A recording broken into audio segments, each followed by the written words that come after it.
Of course.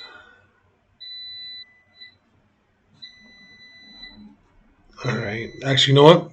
Give me just 1 second. Of course, I started, and now Matthew's thing's already. All right. There we go. All right. I will be right back after I quickly give Matthew his food. Take it out of the air fryer. Yeah, it's no problem, bud. I'm still here. We're recording right now, so let me just quickly do this.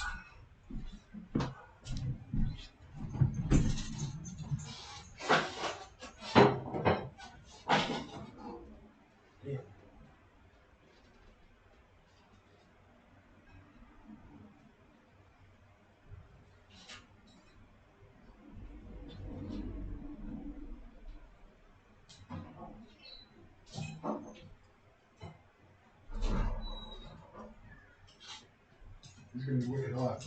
I know. You gotta put them in the room since I know it's cold. Alright.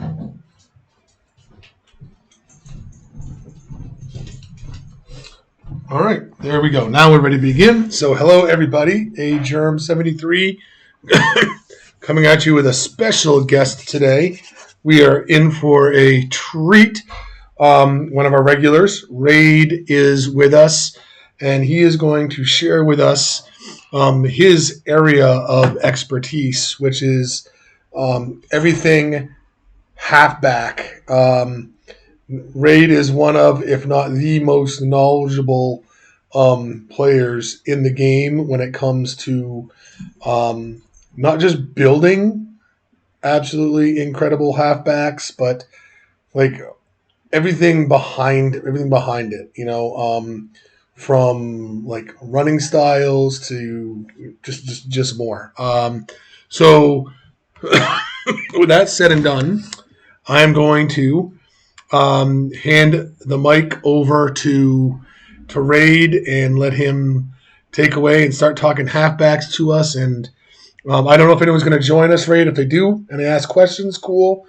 If not, I am sure that I'll have plenty of questions for you. So just take it away. Tell me what you need me to pull up when you need me to pull it up, and we'll do this. Okay. I'm going to make sure actually I can hear you on the stream too. Was kind of hoping I would see your screen. We are good. Okay, so what would you like to see on the screen? I can't actually see your screen right now. Can't. Oh, because you know what? I'm on. Yeah, I'm posting it to Twitch. Give me 1 minute. Let me go into this. Oh, hold on. Let me just jump onto the Twitch then. All right. Cool. Well, then you're going to have the delay. So why don't we do this? Let me just go in here. Let me go in and do it this way. I totally forgot about this. Share my screen. All right. So which one did you want to see first? Let's just do this one. Let's try that. Does that help? Absolutely. This will make it so we can both be seeing what we're looking at when I'm discussing it.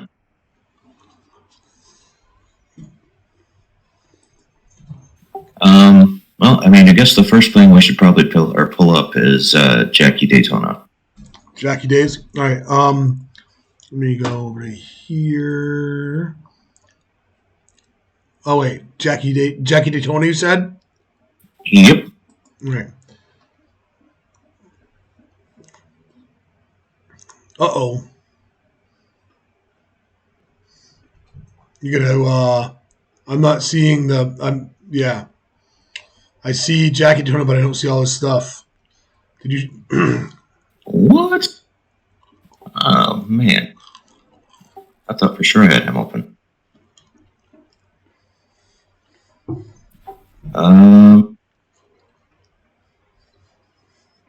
You need to log in. What was that? Said you need to log in. I should be logged in though. It was open to friends, not to everyone. Oh, you know what? Let me just...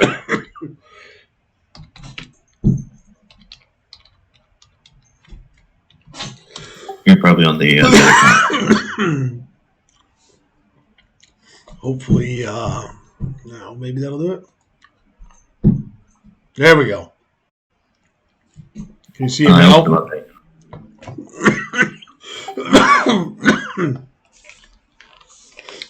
Can you see him now? I cannot. I'm still just seeing the GLB. Control. Let's try this.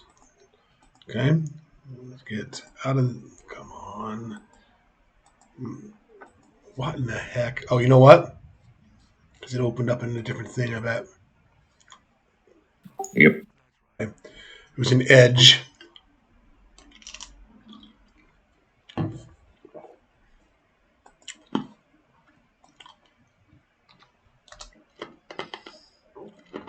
Here we go. Is that better? Maybe not. I can see it on Twitch. Can you see it in Discord now? Yep, I can see it. All right, so Jackie Daytona. Yep. Jackie here is one of my earlier builds when I was first messing around with trying to figure out exactly in the old meta what would work well with an elusive runner in terms of kind of lowest possible elusive running and quickness.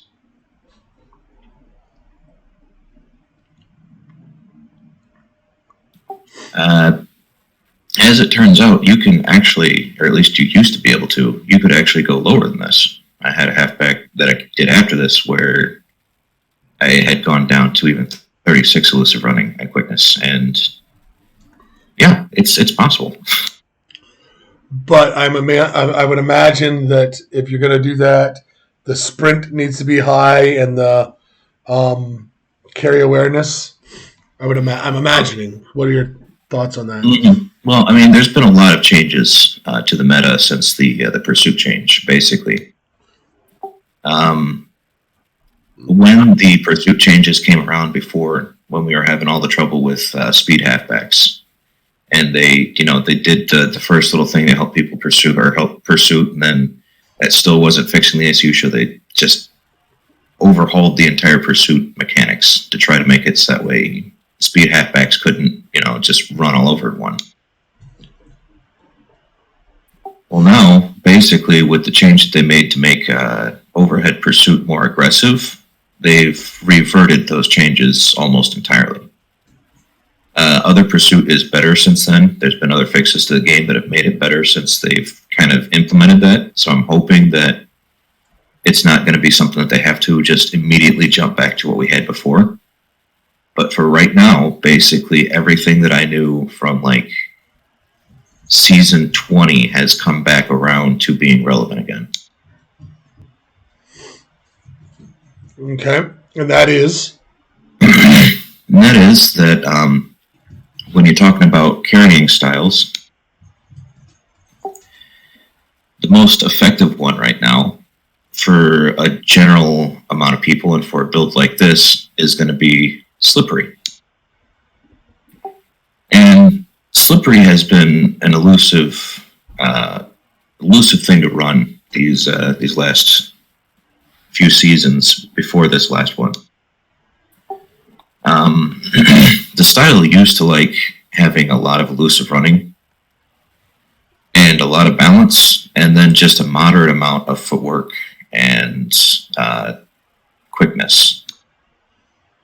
And the general idea behind it is that Slippery uses either quickness or footwork in a much stronger by itself sense than almost any other run style. So when it wants to take off, it will use quickness almost entirely. And that means that you get a much stronger acceleration, you get a much stronger cut, you get a much stronger sidestep when he does it. The downside is that since he's not smoothing them out, he's throwing himself off balance more with each one, which is why you needed a lot of balance and only a moderate amount of quickness. And the big benefit to it back then was that it would make your quickness look a lot better. It would make your footwork look a lot better. And then you could spend those points on really getting that elusive running to just make people pause when you're making all those hard cuts and then be able to break through a tackle real quick and go downfield. And now that is basically what combo does. Combo still likes the awareness to be even.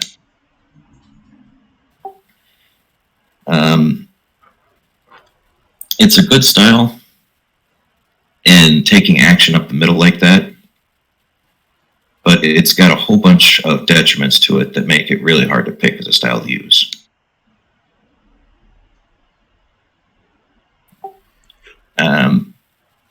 When you're looking at how halfbacks gain in terms of their physicals when they get, or when you turn on a certain style, like with Jackie here, he's at 51 quickness right now. Well, I know that it only tells you that there's a +5 to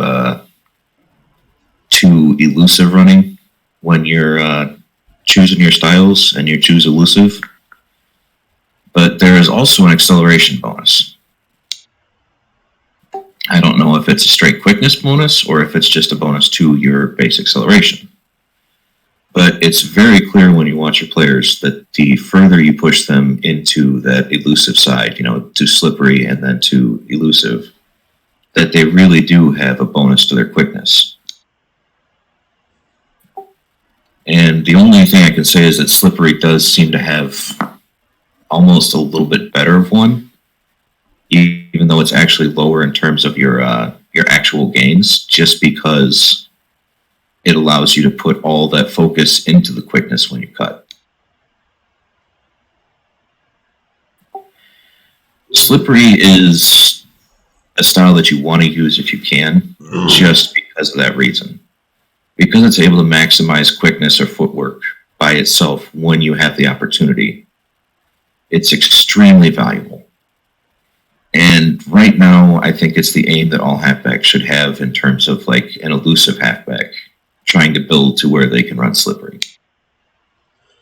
All right, and you were saying in order to run slippery, what are some of the targets you should aim for then?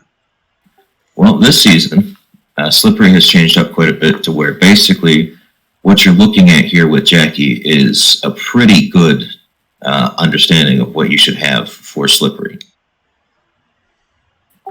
You want to have your sprinting and your conditioning high. I know that they're not extremely high here because he's an unboosted pickup player that I ran through. Or not pickup player, but an unboosted halfback that I ran through his career and let him run without the benefit of the boosts. But footwork being over quickness is going to be important for slippery in this season, which it never really has been in the past. Slippery, because of the overhead pursuit being as aggressive as it is, has to react more than it ever has before. It was a style that liked to attack because it was moving upfield and it always wanted to have that upfield direction. It was more important to make sure that your back was always taking those steps upfield, always being aggressive in his actions to try to get those extra yards and having that extra elusive running to be able to break tackles. But now because everything is coming down at you, if you have a decent carrying awareness, all of a sudden this style opens up tremendously. If you want to open up the link that I sent you within Discord that says slippery benefits. Slippery benefits. Oh, whoops, is it? Darn it. That's the one thing. Those links. Wait a minute. Whenever I click on those links, they open it up in Edge, which means I need to just copy the link from now on and paste it into Google.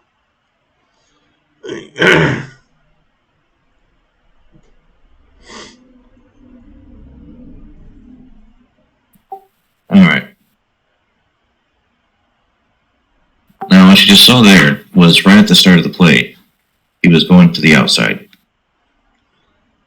I'm going to play it one more Back time. up there real quick. He gets the ball in his head straight to the outside. If he was on elusive, he would have continued to basically go straight out. But slippery helps him to stay closer to his line when he pushes up there, and then when the cutout happens, he's able to trap more people. His desire to go inside first helps to trap more people, and because the style will actually bounce it outside now, that's extremely valuable. It used to hate doing that because the overhead pursuit was overhead. So it always had to think, I'm going to attack back inside to get away from this guy.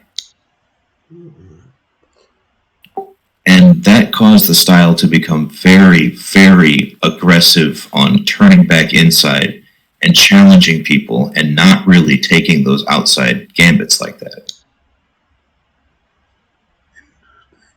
Mm-hmm. With the changes to the pursuit, now the style has come into being able to take those outside risks much more easily. And so with a higher awareness than your elusive running, your back has the opportunity to really bait people into the inside and then just cut it to the outside. And that is so much more valuable than the way that elusive tries to attack the outside. That's what made combos so good before when you're trying to tackle or when you're trying to do off tackle stuff.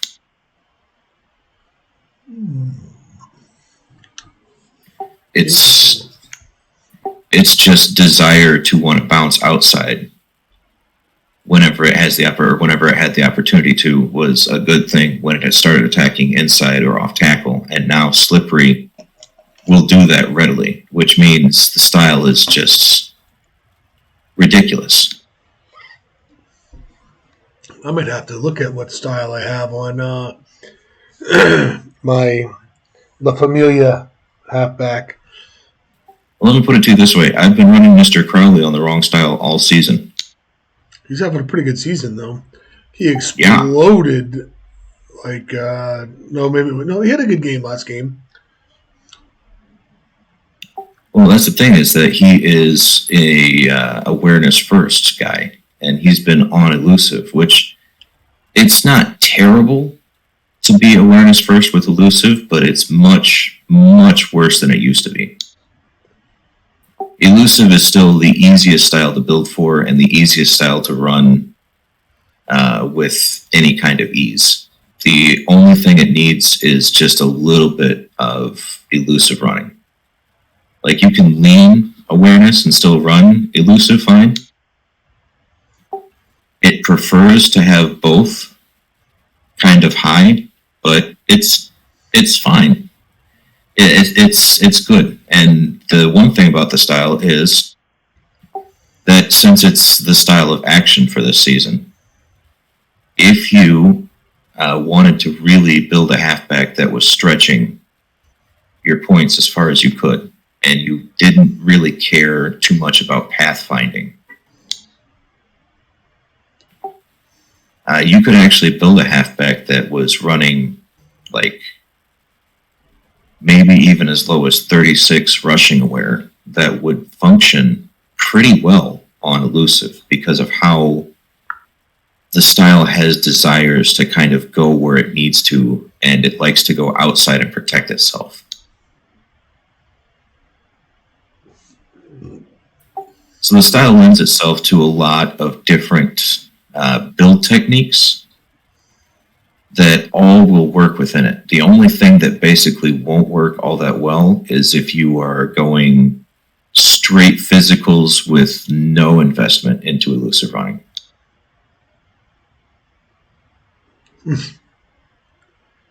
Interesting. Well, it comes down to elusive running really relies on footwork and elusive running to smooth out its cuts and to fool defenders, because it's not taking the smartest paths in terms of like challenging defenders' angles or trying to change what they're doing. Elusive is always just trying to find open space to run away and also try to get the edge while he's doing it. And those two things just basically drive everything that elusive tries to do when it's running. Like, it doesn't like to try to bowl people over. It doesn't like to try to really break a tackle to get to open field. It likes to run away, and it likes to try to find that edge. And the higher that you take awareness, the more that it will start to ignore those desires. And if you don't have a bunch of power running or elusive running to back up its desire to want to cut up field and do stuff, when you give it the higher awareness, it's going to get itself into trouble. So it's much better to keep your awareness down closer to where your elusive running is than to spam it really high and then have very little elusive running. So in elusive setting, I'm guessing from trying to process what you're saying. In elusive, if I'm going to build one guy that I want to run on elusive, keep the awareness down. I would imagine the more sprint, the better. So I would imagine that would be like a heavy sprint, heavy conditioning, heavy balance.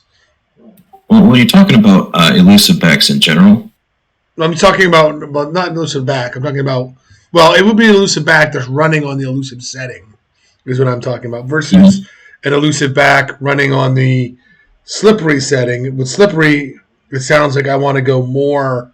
I would want to go with more of an investment in carry awareness than I would if I was going to go with the elusive setting. Is that correct? Yeah. Combo and slippery very much love awareness this season. Okay. And slippery gives you much better mobility on top of it. So if you can run slippery, it's probably going to be better for you to run slippery. And combo is more there for if your build is deficient in some ways that I'll talk about here in a bit for using. But right now, we're just trying to focus on the interactions between rushing awareness and elusive running in terms of picking your style.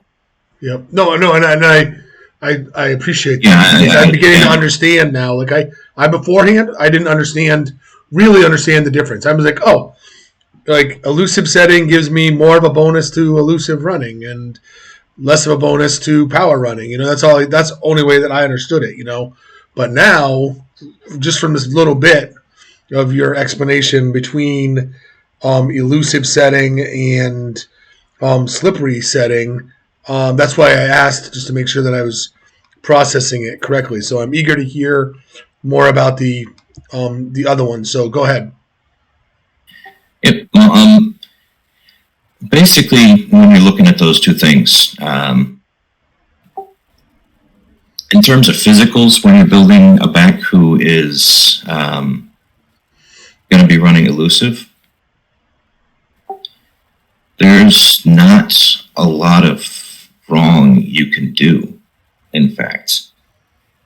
If your balance and your footwork are higher, that's always going to be better for maintaining balance through the styles like slippery and elusive, because they do have a straight negative to their balance stat.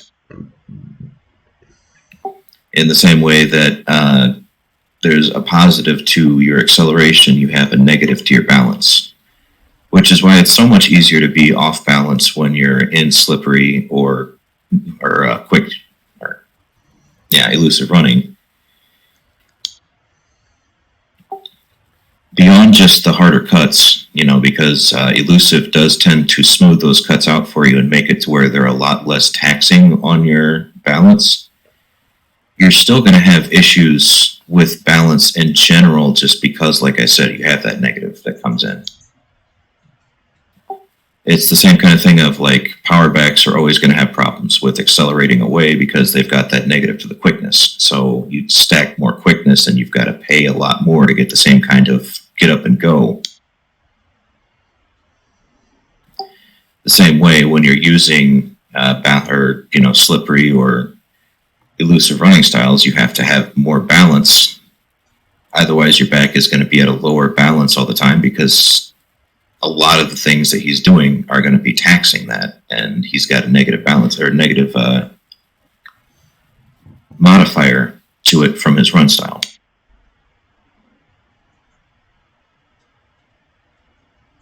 Now, if you, this is just a little bitty clip, the other one that was right there next to the slippery benefit, there was slippery detriment. Slippery changes. So I see the skins versus shirts thing. I am not seeing on this. I'm not seeing slippery detriment. Slippery changes. Sorry. Changes. All right. Let me do this. This time, I'm going to copy it and paste it. You can probably also right-click on the link and then say open in the right browser instead.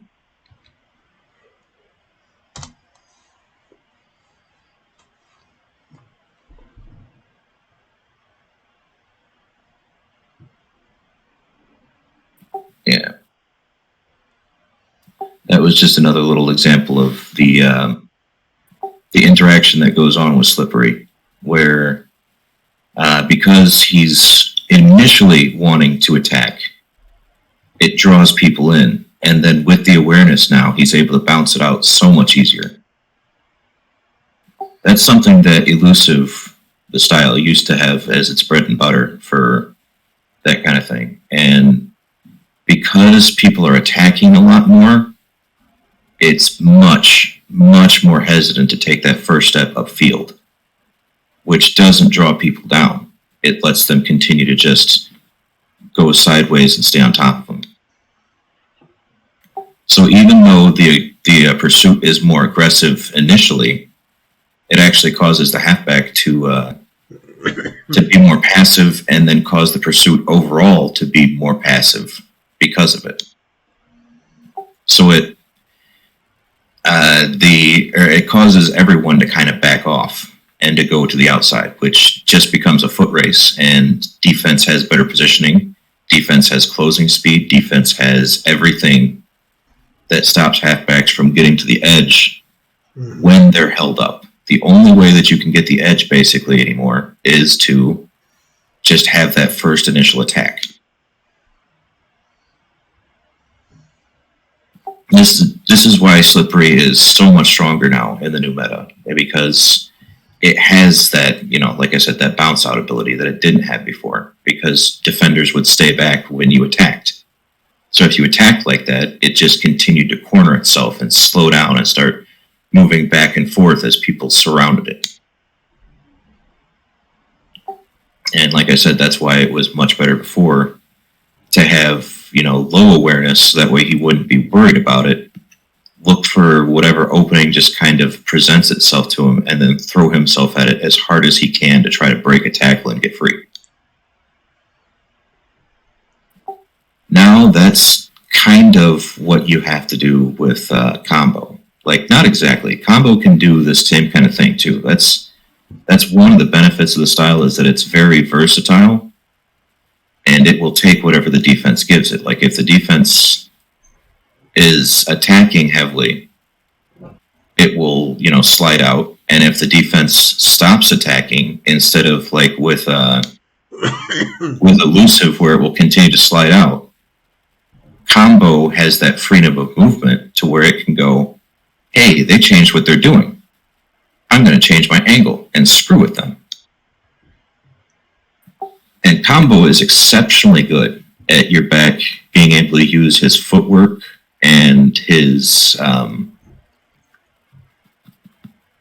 balance to be able to trade for little adjustments and shifts as he goes. And in that sense, it's the best at manipulating your blockers and manipulating the defense to do what you want. So if you have a really high awareness still, Combo can still be exceptionally good for you, even though it's kind of like preferring a level amount of awareness and elusive running in terms of actually my testing and running it. Now, if you, I have a link right now for my halfback Flambeau, among all the other ones that are on there. Flambeau? Flambeau. Yep. And that's that you can. Yep, there we go. Oh, Flambeau's not open. Give me 1 sec. I thought I opened him.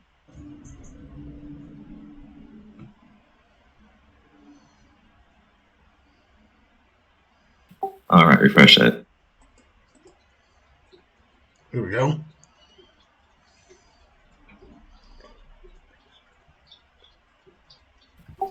Flambeau here is an attempt to build more to what Combo is suited to this season.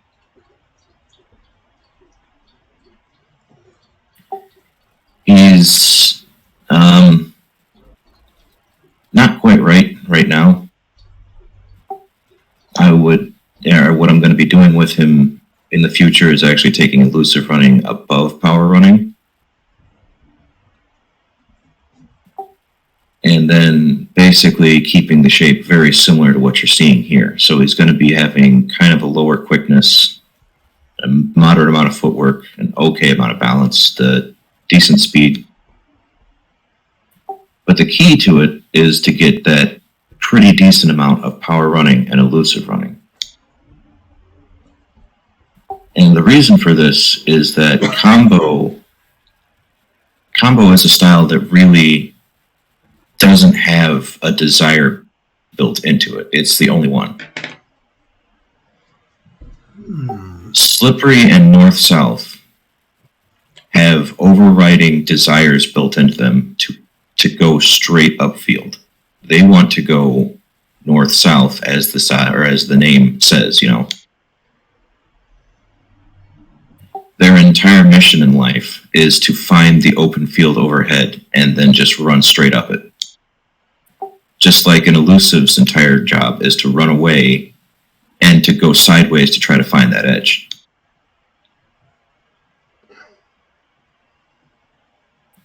The elusive and power both kind of do this. Power is a lot better at sticking right up against your blockers when it's going to the outside, which creates a lot more of the over pursuit down and trapping people before he bounces it outside. So in terms of actually pathfinding for outside running, power is one of the strongest styles that there is. Wow.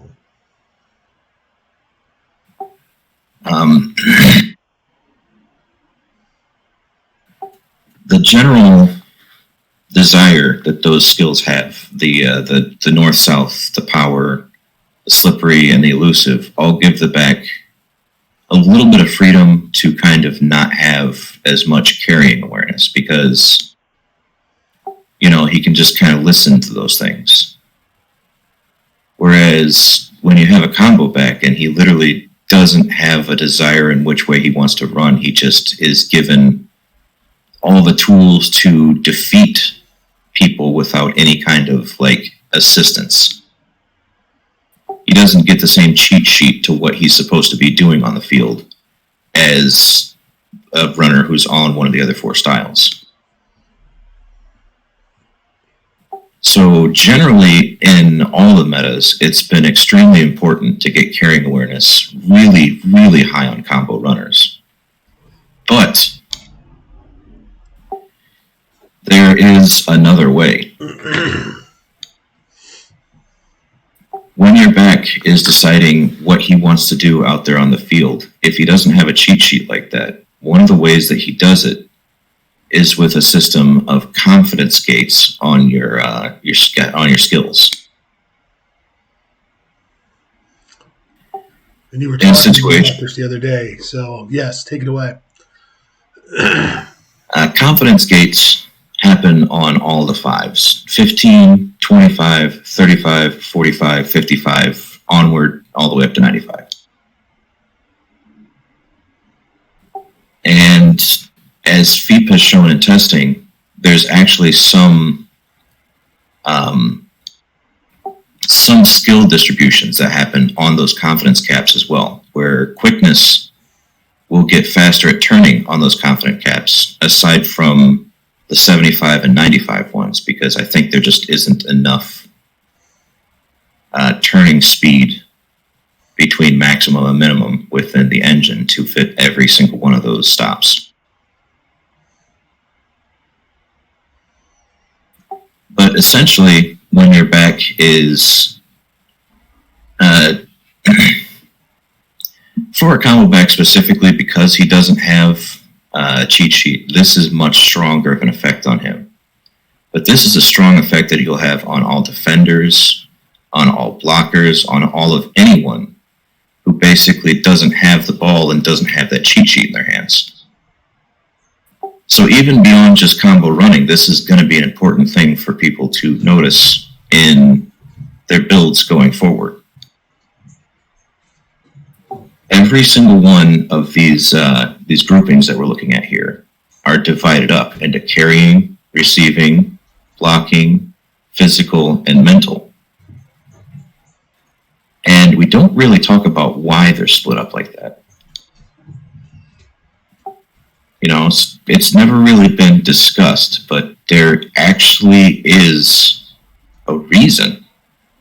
And the reason is, these are the groups that your back, or your back is going, or your, not necessarily your back, but your player is going to be looking at for what his personality and what he's going to do on the field is for every single one of those situations. So like right now, Flambeau here, conditioning doesn't seem to matter for this. It's not really one of the skills that follows along this path. So the 97 conditioning, that's fine. But when you're looking at his other skills here right now, the fact that he's got, 52 balance, 36 footwork, 28 quickness, and 75 sprinting, that tells the back when he's looking at his skills and taking, an account of what he is, that his main job is to get to maximum speed. He's not necessarily super worried about staying on absolute balance all the time, as long as he is moving quickly and he is getting himself to where he needs to go. He wants to be at high speed. He desires it because you have that as his highest skill. In the same way that those styles kind of desire to do things as they want to, your back will pick up those same styles of desiring to use one skill or another based upon it being higher than the other skills. So right now with carrying, his elusive running is 36 and his carrying awareness is 79. So this back is going to be contemplating everything. Every single situation that he gets into, he's going to be thinking about. He's not just going to be acting and continuing on the path. He's going to be thinking about when he can change and what he can do to change things. And to some regard, this is a good thing, and to some regard, this is a bad thing. As I said before, it depends entirely upon how the defense is acting, and in the new meta, it tends to be a good thing. almost all the styles can run with a higher carrying awareness than elusive running right now. And all the styles will be fine with it as long as you still have a decent amount of elusive running. And like I said, that's mainly down to the way that Pursuit has changed. That doesn't mean that you can't have backs that will be doing other things with the way that they shape their carrying awareness and elusive running or power running. It just means that right now that's the easiest way to go because all the styles can enjoy it and all the styles can use it.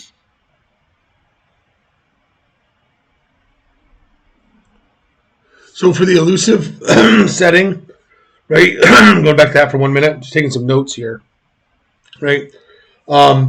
You said a lower carry awareness for if you're gonna run on the elusive setting. So like, what would you say would be a good target? Like, you don't need to get above what for carry awareness on an elusive setting, halfback? It's kind of hard to say exactly how low you can go because carrying awareness is important for other reasons, like activating your brace for impact, generally helping you to cover up when you're about to get hit by a really big hit, things like that. But I'd say you could probably go as low as 52, maybe even 36 in terms of like actually getting down that low with it. I thought it'd be if I pay for it. I don't know. You said as low as 36? Probably. It's hard to say exactly. I haven't really done enough testing in it yet because, like I said, I kind of discovered that the meta had shifted back to the old meta a little late. Like, I've been feeling like this season has been just screwing with my head with the way that at the beginning I thought that combo running was dead because combo running occupied a completely different space of where your player preferred his skills to be. And then I thought that Slippery was dead because Slippery, again, completely different than it was. And the truth of the matter is that neither one of them's dead. It's just that things have really shifted back completely because of the Pursuit to a much older style of how or where backs will come into the best use of these skills. So I'm glad that I basically stayed up all night last night figuring out, putting together everything and recognizing that it was basically all my old notes. And I'm like, oh.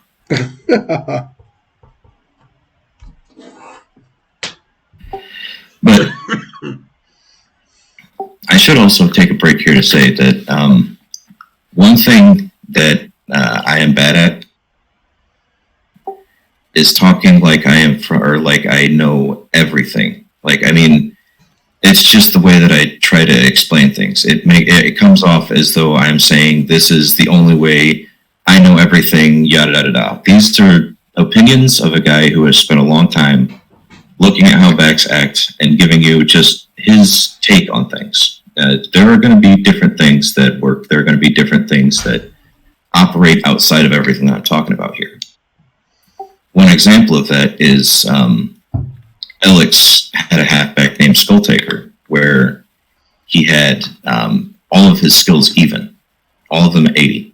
Carrying awareness, elusive running, balance, quickness, sprinting, footwork. And he was pretty good.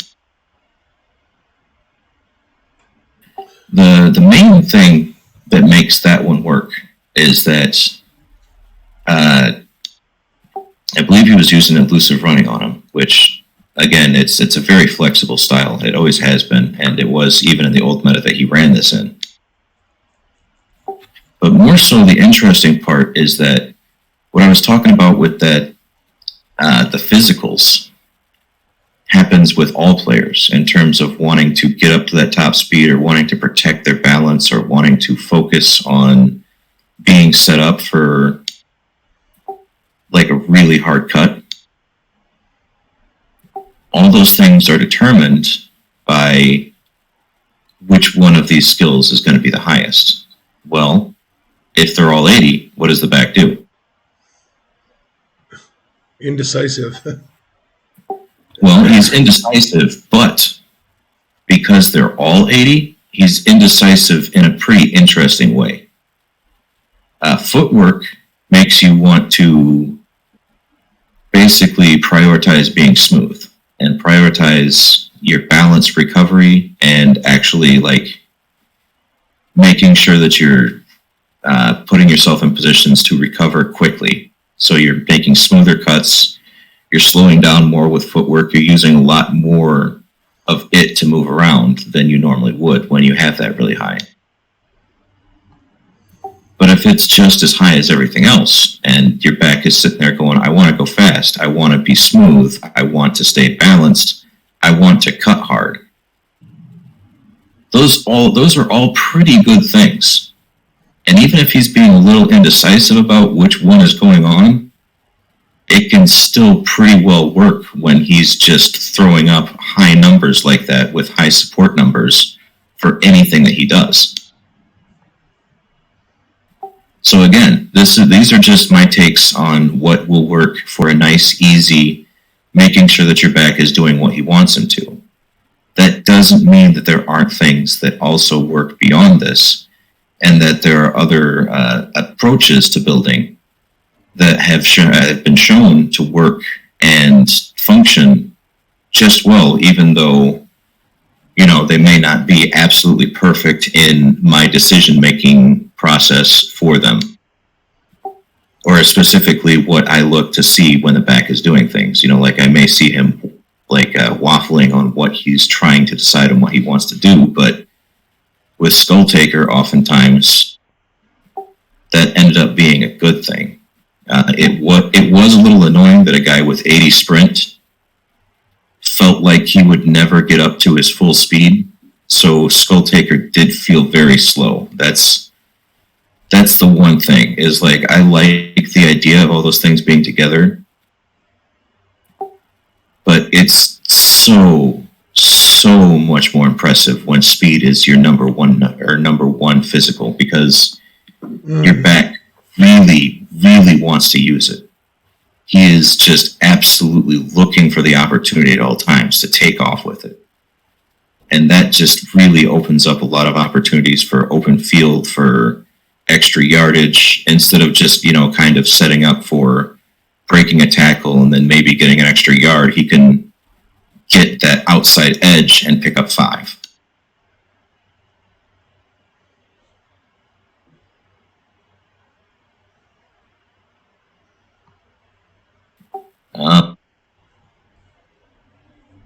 Let's see.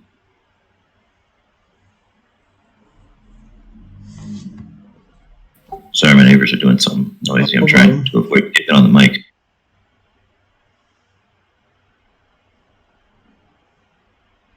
Let's take a look at Mr. Crowley. You've got some experience with this guy. Excuse me. Whoops, wrong page. Crowley.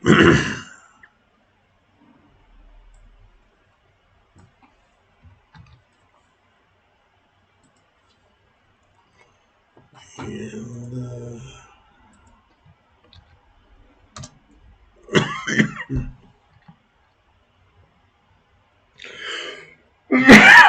here we go, Mr. Crowley. Yep. Now, as you can see, looking at his build, he's basically a lot like Jackie Daytona.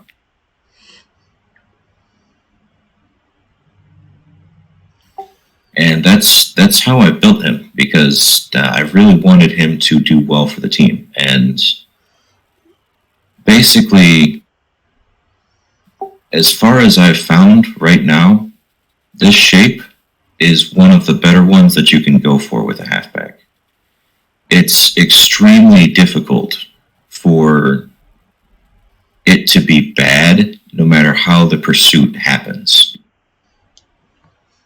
And there's a few reasons for this that I'd like to go over with on the build.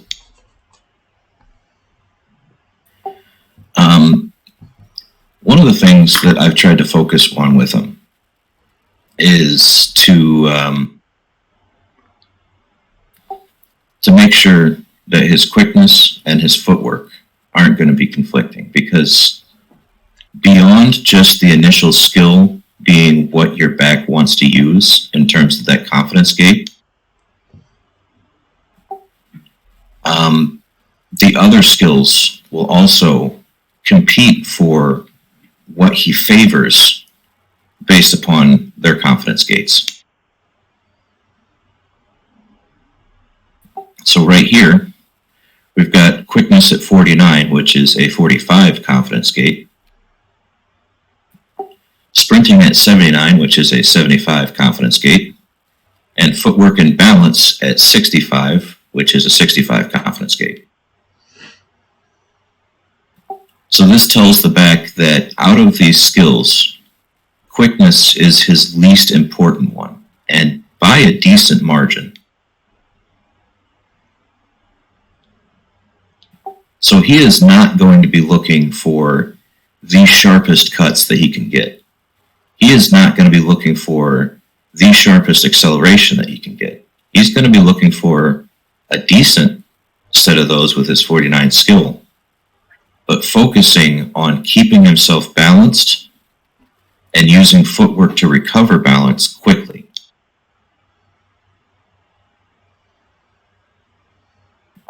He's got 49 elusive running, which is a 45 confidence gate, and 69 carrying awareness, which is a 65 confidence gate.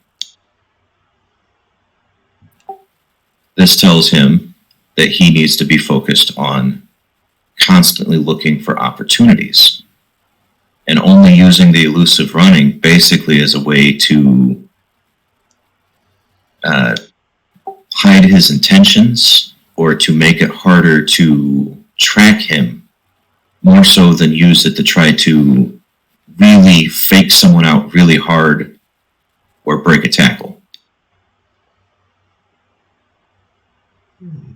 Because he's focused on the reads and his actions and the field and his pathfinding with the awareness being higher, it lets the elusive running kind of act as just a secondary thing to help him throw off pursuit, instead of being his primary focus, or one of his major focuses.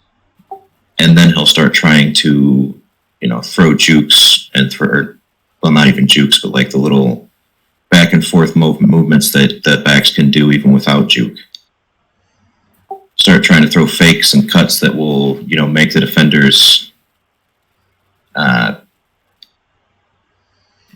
stop. Yeah. To make the defender stop. That way he can guide the room afterwards, or break a tackle on them because they're off balance. So question for you on quickness, 49, that's a 45 confidence gate. If you put the extra point in there, does that go up to a 50? Well, that's the thing, is that the gates only happen on fives. There's no gates on 5-0. Oh, so then the 50 would be 50 is the same as 49 as far as confidence gate goes. Yep, until you hit the next 5, you are the build basically considers you still being at 45. Mm-hmm. At least in terms of what it's determining, the skills that it wants to use. Now, I've done a lot of testing on trying to prove and trying to find these things, and I oftentimes ruin my own builds on the way up, just to show that they actually do exist to myself. Because I want to know that they're still there, because if they're not, then I can take advantage of the fact that they're not there.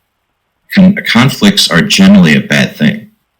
Like, these are things that actually ruin builds. Like, what I'm talking about isn't making your build better, but specifically avoiding pitfalls. There are plenty of ways that you can do things that are going to be a little bit different than the way that I do it, because I tend to stick right on the right into that like 10 to 20 gap where one person is right above one confidence gate, or one skill is right above one confidence gate and the other one's right under. Like right here with sprinting and balance, I have 65 and 79. So one's only on 75 and one's in 65. They're right next to each other. If you have the 2 gap like up there at the top where the carrying awareness is versus the elusive running, where one's a 45 and one's a 65, they are much more reliant on that other skill. So if I took sprinting even higher than balance to 20 over balance, he would want to run like mad. Like he would start intentionally throwing himself lower on balance to get to that higher speed. And then if you go 30 above, that's where you run into real issues because the back stops relying on the other skill almost entirely. So right here, as you can see, quickness to sprinting, there is a 30 gap. And that means the back doesn't prioritize acceleration over top speed. He's just wanting to get to that top speed. He's not worried about making a hard cut afterwards. He likes to stay on the direction that he's going and only make small adjustments to it with balance and footwork instead of making a hard cut and trying to change the field direction. That makes sense. If you don't have your quickness within 30 of your sprinting, your back will often show this desire to continue to try to attack the side of the field that he's going to and use his balance and footwork to keep himself, better position and upright, to take advantage of any situation that he's going to be in. The quickness is there for him to use, but it's not one that he's going to be thinking about heavily when he's just going about trying to run forward. It's going to be something that he thinks about when he has to slow down. And that's generally something that I try to do. I got something weird sound. I got to go check out. Keep talking. I'm going to be right back. All right. That's generally something that I try to do with the halfbacks. It's a good idea for the most part, but there are some ways that you can also get around doing this. Like before, I was talking about Alex's build that's at 80 and everything. Yep.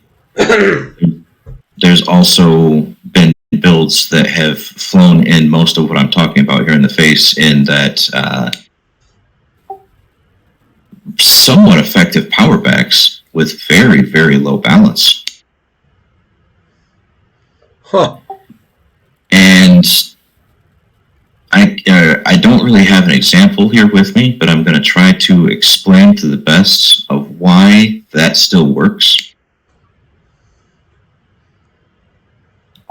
Your balance score is it's interesting in and of itself. Like the actual score, like the 65 here, makes the back want to stay balanced. But beyond just the attitude that your back has towards his approach, the balance is a check that happens quite often. Like every time that you cut, you have to check to see how your balance is, to see how good the cut is going to be. Every time that you shift directions when you're running straight forward, you have to trade a little bit of balance to make that change, and then footwork has to get it back to you. That's one thing that I've always said, is that footwork determines how well you can make cuts below 45 degrees. It's not exactly. It's that footwork is how well you can recoup the balance loss when you do those little adjustments, so that way you can do the next adjustment again sooner. And that you can use more of an adjustment safely with your build, and your back feels safer to grab more of an adjustment because he's got that footwork to continue to build it back. So every time he goes to adjust, he's going to be at a higher balance than if you had lower footwork. So it essentially functions as controlling your cuts below 45 degrees, but it really doesn't. It's just a straight trade between balance and your back's direction. He can shift the momentum by trading balance for it. But the higher your footwork, the less that it costs when you make that trade.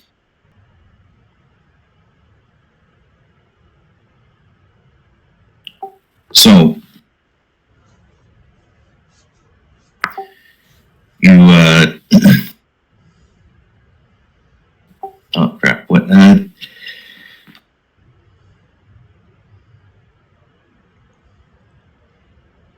So we haven't talked much about. You did a lot on elusive and slippery and combo. You've mentioned north, south, and what was the other one? Power. Is that the final one on the other extreme, right? Opposite elusive. Um, yeah, you talked a little bit about north, south, a little bit about power. Not as much as you talked about the other ones. So, is there anything you want to say about either north south running or was it power? Is that the last one? Yep. Well, essentially, what we come to is that the game kind of has a mirror set up right there.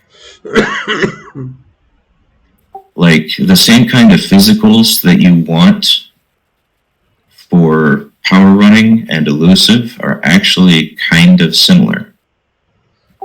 The same kind of physicals that you want for north-south and slippery are actually kind of similar.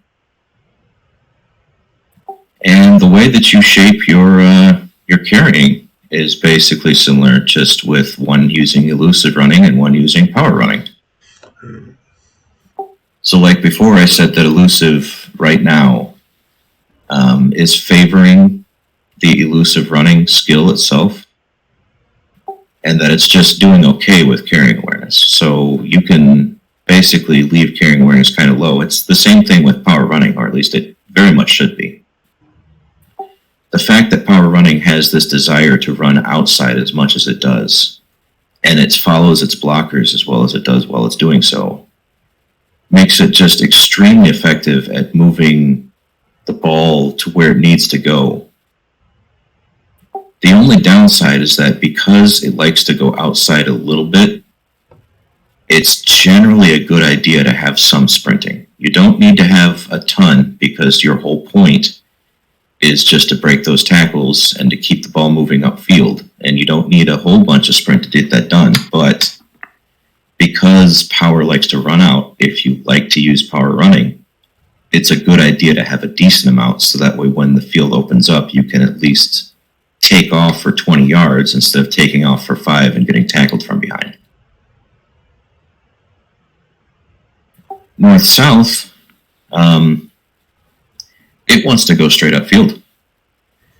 And because it doesn't have the same kind of issues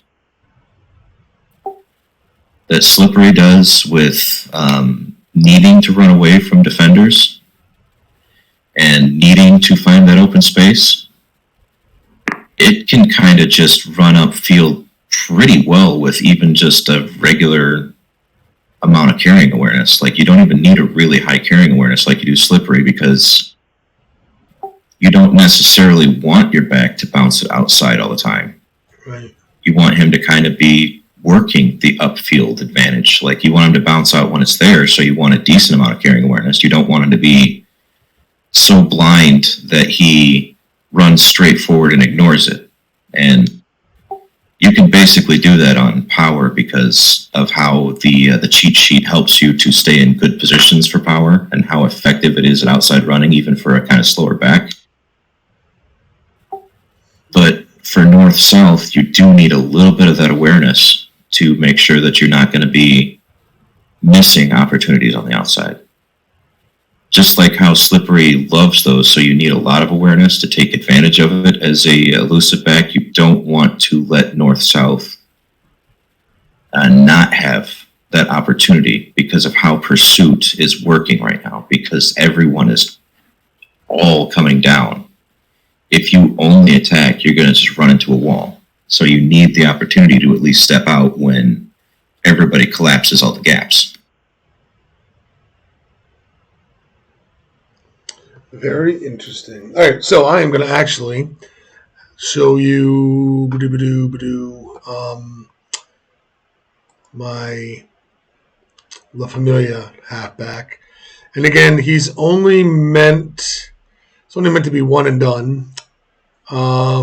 Where did he go? Is he not on? Oh, wrong person. Just yeah. So this is build open. All right. So rookie, right? Not knowing any better. This is what he's looking like right now. I want him. Well, I was hoping to be able to run outside, and he's had so success. Not so good because of the whole pursuit changes. That's why his sprint is kind of way up there right now. And I went with the carry awareness, obviously because of brace for impact, but also to be able to see, to see the lanes. So let me see if I can guess before you say what you're going to say. I mean, I run him more inside. I guess I would like to run him more inside, just stay out of long situations. I'm not expecting him at the beginning. I was hoping he would be a fast back, but I'm just not having the success running outside. So maybe more so inside and off tackle. So, anyways, looking at him, Raid. Excuse me. Any thoughts where direction I should take for the rest of rookie? Well, let me quickly look. Actually, just a few of the things that I was talking about when you're looking over his build right now. I mean, I'm not trying to. Believe me when I say this. It's so difficult to build properly, and the system is so ridiculously convoluted in what works and what doesn't. But the general ideas of these confidence gates make it to where if you build a back to do something specifically by handing him the skills, he'll actually do it, which is neat. That means that basically anybody who wants to build somebody, as long as they're putting the skills focused in the right places, it will make the back do, or make the player do what they want. And that's been one of the things that I think makes this game so engaging for people, is that it feels like you are actually controlling what your player is doing on the field when you make him differently, and it makes him better or worse. And a lot of people just go, well, that was better or that was worse, so let's go to the next thing, and that was better or that was worse. But some people take a look at what they did and they go, well, that was neat. And then they just start throwing points into things that, kind of fill out. And both of those styles work because of those confidence gates. You can run into pitfalls with them, but in general, it's neat that the game was designed in a way that allows people to really open up the builds and not just do things one specific cookie cutter way or the other. Everything that I'm talking about here is more about maximizing this system, but this system itself is actually a really neat one for making sure that players are much more varied in the way that people approach building them. And it makes it difficult as hell to try to analyze and actually get down to the reality of what's causing all of these skills to be better or worse. But it's just extremely neat in my opinion, and I really appreciate the job that they did putting this game together in such a way that it's just that engaging to when you're building, to where people can kind of just have all these different ways that they approach it and all have success in their own ways. All right, I hear you. So now, Sorry, I'm guessing I'm guessing. Tell me if I'm wrong. Probably after what I just heard you say in this show, right in the stream, I'm thinking my next thing should be to try to get footwork to the 35 to the 35 gate, so it's ahead of quickness. Leave sprinting where it is right now. So, um, yeah, I mean, I'm thinking again. I could be wrong that my next move would be footwork to like 35. What are your thoughts? Well, it depends on what you're trying to do with him. If you're trying to, like you said, kind of get that opening to the outside, but you like to attack inside, slippery is going to be absolutely your best option. I And want to go slippery. Yeah. he's not built terribly for slippery right now. Your major detriments to slippery are the footwork being below quickness Yep. and probably a little bit of elusive running would do you good, but it's not necessary for slippery, I don't think. Like specifically for slippery, it's not really necessary.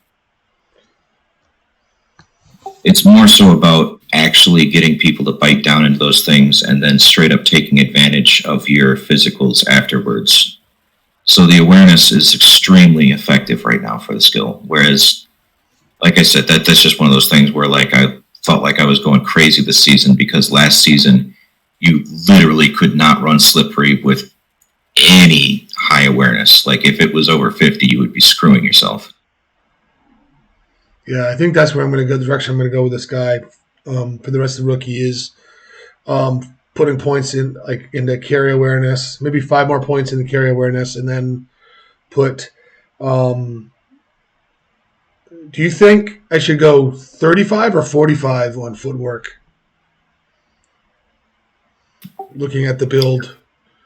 I think 35 would probably do you good in terms of the confidence gates. I would go to 36 because of what I'm about to show you here in a second, but Yeah. we'll talk about that when I get there. All right, cool. Yeah, I'm ready for you to go there. Then I didn't realize you had more to talk about. I didn't mean to steal your thunder. Oh, no. The next tab over, if you go to that, it's time to finally look at this thing. All right. These are your skill caps for sprinting. Now, these are specifically for sprinting in terms of the values that I have here listed. And other skills, I believe, have different size jumps than this. But from what I can tell, at least half of your skills all come from this weird-ass cap system that we're going through here. And then the other half are delivered along that confidence gates that I was talking about. Just like with how quickness, half of it, the turning half, is delivered along those confidence gates, the acceleration is developed along these points that I've marked here. And, oh wow, that's really weird that it's put in those extra letterings. Essentially, what it comes down to is that in the very early parts of sprinting, you gain a lot of value for very little points. You don't have to spend very much to get a lot of value real quickly off the bat. I couldn't get it back to go below 13 sprint, so I don't know if 12 is actually slower than that, but I would assume so. I mean, I don't know where the next step down is, but I'm pretty sure there's probably a 23.5 speed, maybe even a 24 speed. And those speed numbers are how many ticks it takes you to get 10 yards. Now, right next next to those tick number or those first numbers that I've listed, the 23 speed at 13, I've also put a 0.4348 there. That is showing you how many yards you get per tick. And then as I've gone through, I've marked the percentage gains in actual value of the amount of yards that you gain per tick for every level that you hit. So like at 20, it goes up 2.2%. At 23, it goes up 2.3%. And all these weird gaps made me think that I was going crazy. Really, it was when I was trying to figure out all the sprint speeds. I reset back 3 times, going through and making sure that I clocked all of these speeds 3 separate times in 3 separate games to where I could make sure that that was the speed. And if I had a discrepancy where it looked like one replay he might have been slower still, I threw it all out and then restarted until I could get 3 specific ones that all showed that he was at the level that I wanted to see. Or not specific that I wanted to see, but at the level to where I could see where he was at. Because if I was just going by what I wanted to see, I would have never freaking experienced what happened at 63. I had to go see. 63 has a negative 1.3% change. When you go to 63 sprinting, you revert to 59 sprinting. Your value is the same as 59. And at 64, I tested this so many times. I reset a bag specifically here because I thought something was wrong when I hit the point where it suddenly changed directions and started going back down. But then at 65, it goes up 2.6, which makes it seem like really 63 shouldn't be there. That it's a cap that shouldn't exist. That it should just continue to be the same speed that you have at 61 until you hit 65. Because that 2.6 is a 1.3 jump like all the others, plus the 1.3 that you took away from 63.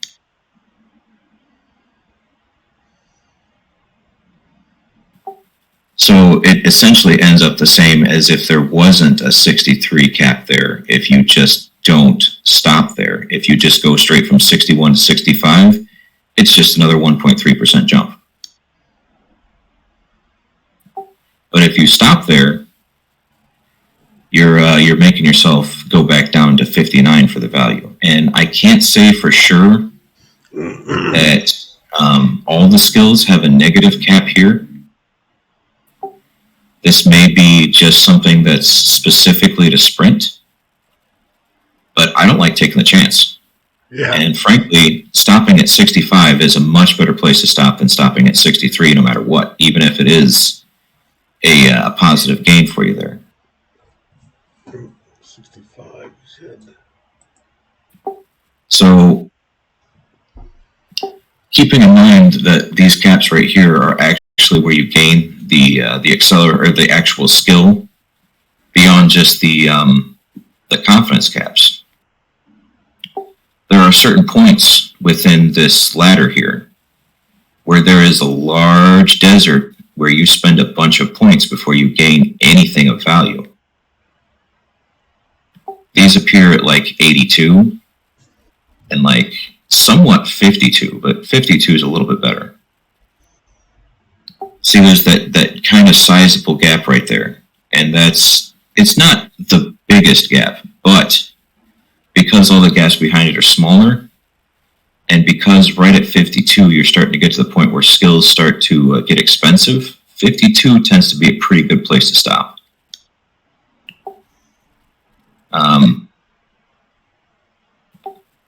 In the same regard, when you go up to 82, because the next step is 88, aside from a confidence cap at 85. And those characters just appear on random lines, don't they? Yep. That is weird. But because there's that big gap there, aside from the confidence gate, if you don't need to accomplish having the higher confidence in the skill,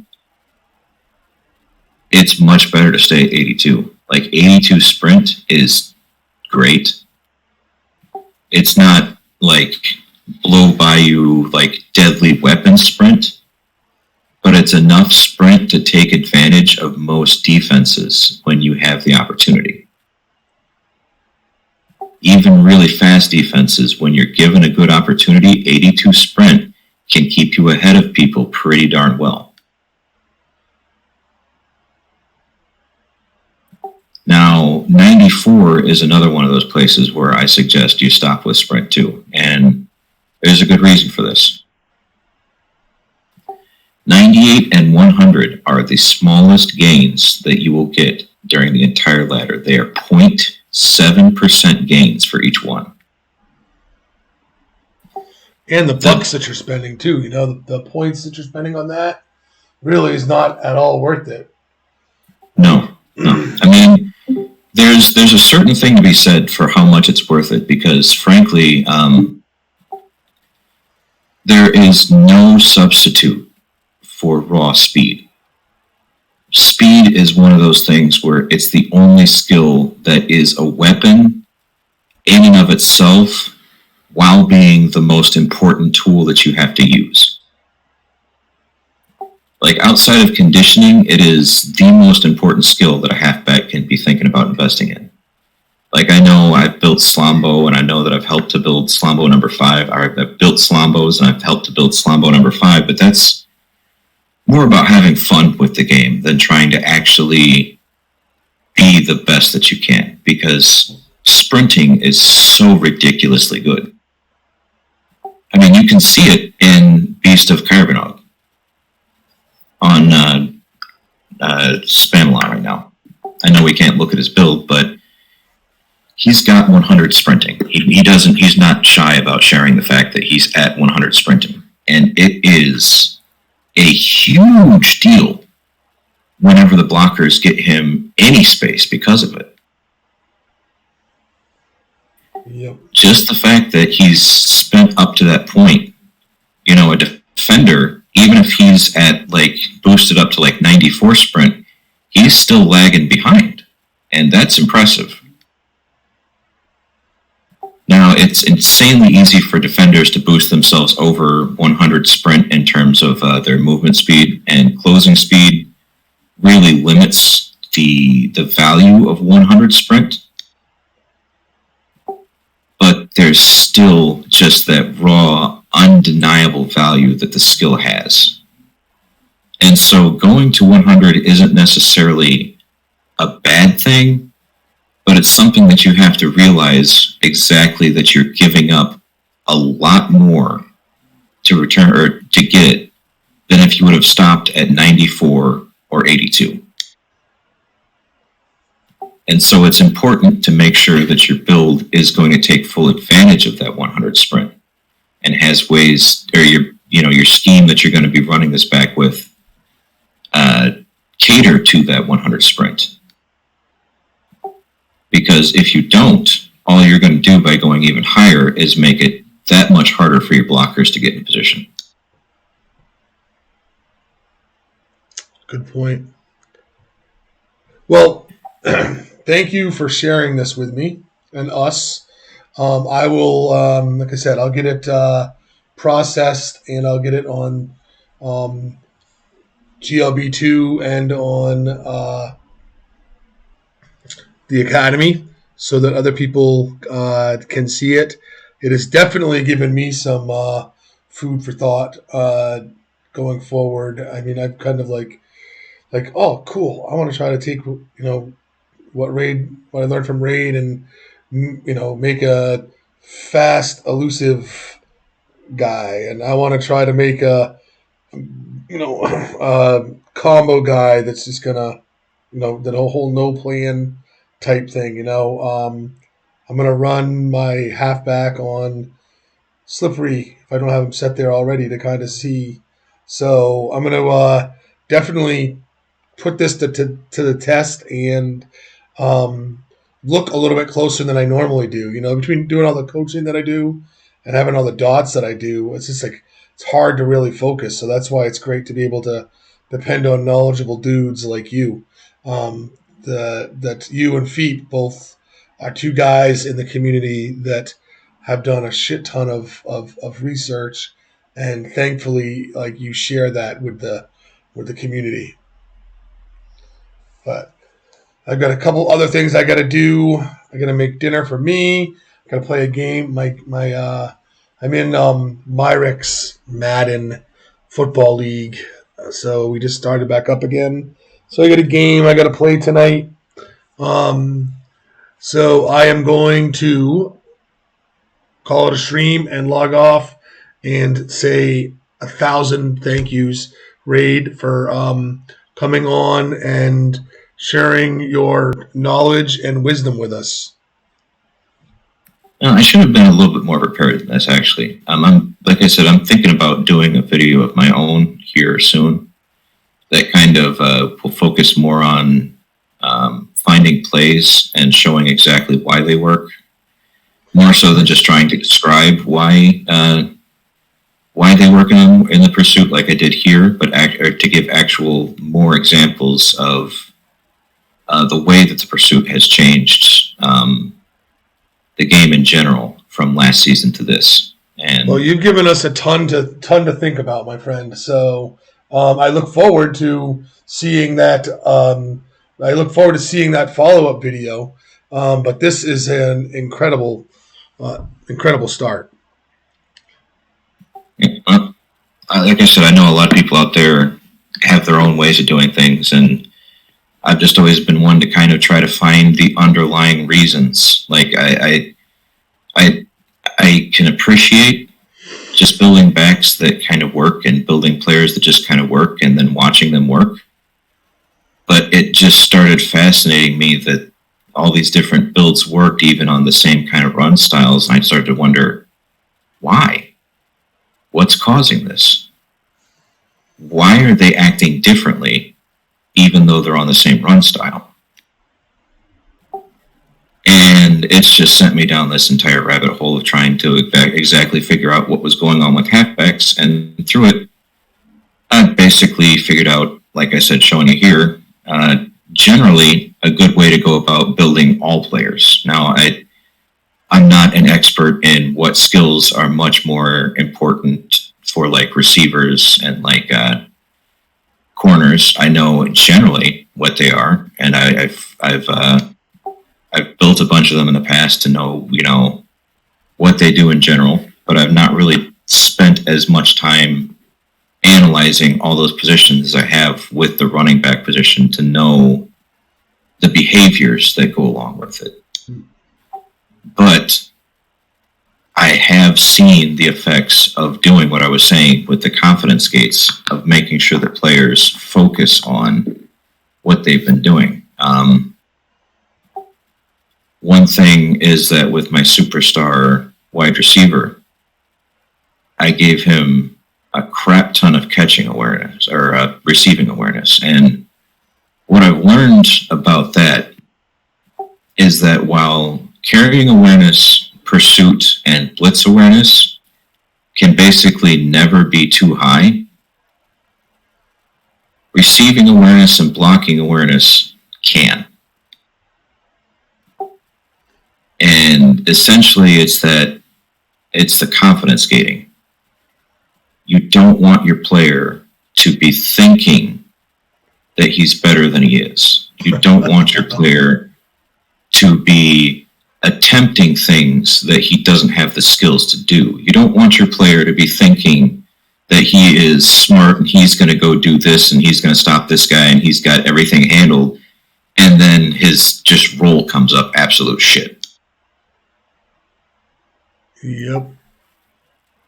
It can get you into more trouble than it's worth. Even if the skills are very good, I think you want them to be level with your actual skills instead of above it, because my blockers who have gone more awareness than their actual tech have all run up and thrown themselves into immediate situations of getting reverse pancaked way too often.